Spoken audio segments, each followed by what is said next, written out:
Il y a eu principalement 3 activités, une série de présentations, des échanges sur les présentations et vers la fin de la journée, des travaux de groupe. On avait 5 groupes et il y a eu la restitution des résultats des échanges dans les groupes. Et au niveau des présentations, la première portait sur le plan sectoriel 2020-2030 et la réforme prioritaire. Les constats sont les suivants. Les documents sur les facteurs favorables et la justification de la réforme prioritaire ne sont pas encore stabilisés. L'enseignement au Burundi est très théorique et déconnecté des réalités de la vie. L'OPC n'est pas diffusé auprès de tous les acteurs du secteur éducatif. Il y a manque de financement suffisant pour la mise en œuvre des actions inscrites dans l'OPC, des dépenses d'éducation qui augmentent chaque année, le fondamental et le sous-secteur qui consommera la part importante du budget. Le préscolaire est sous-financé. Il y a manque criant de matériel didactique. Et comme recommandation,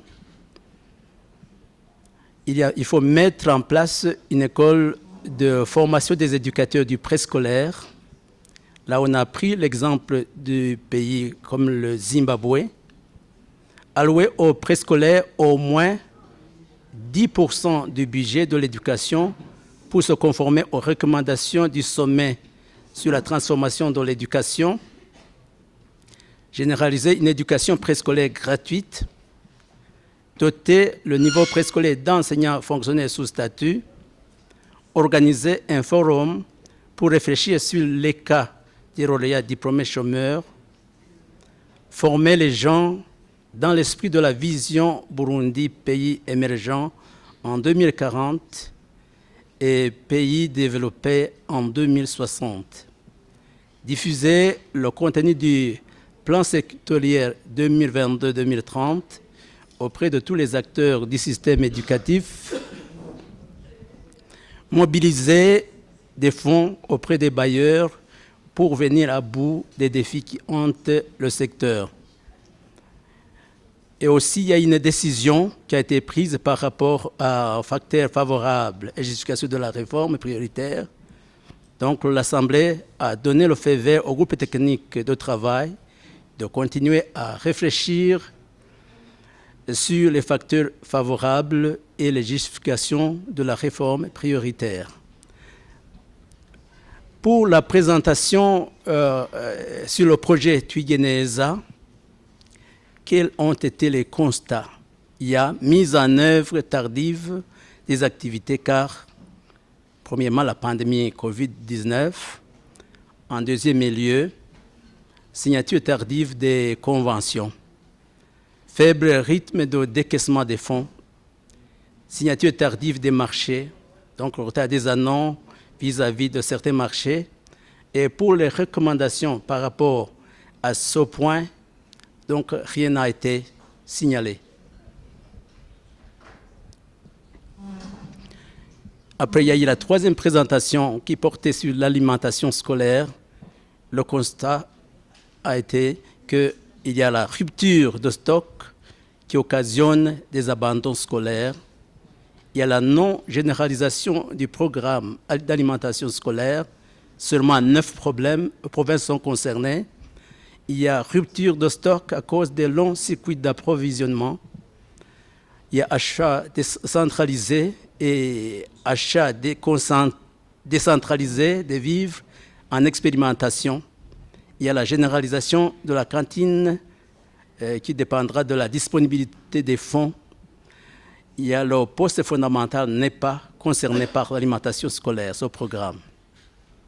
Et quelles sont les recommandations qui ont été formulées, qu'il faut commanditer une étude comparative sur la qualité des apprentissages entre provinces à cantine scolaire et celles qui n'en ont pas. Il faut mobiliser des fonds pour généraliser le programme d'alimentation scolaire,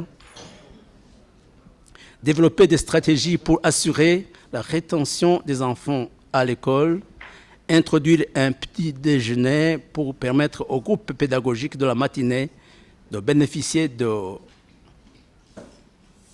repas le matin,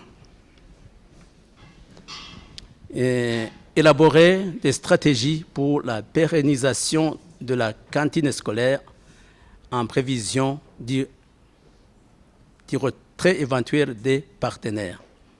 Non, et pour la quatrième présentation sur l'éducation en situation d'urgence, Education Cannot Wait, ECHO, il y a des constats suivants. Le programme ESSU a pris fin en janvier 2023. Il va y avoir poursuite du programme, le programme Education Cannot Wait, jusqu'en 2025. Et les activités qui sont planifiées ne sont pas encore achevées.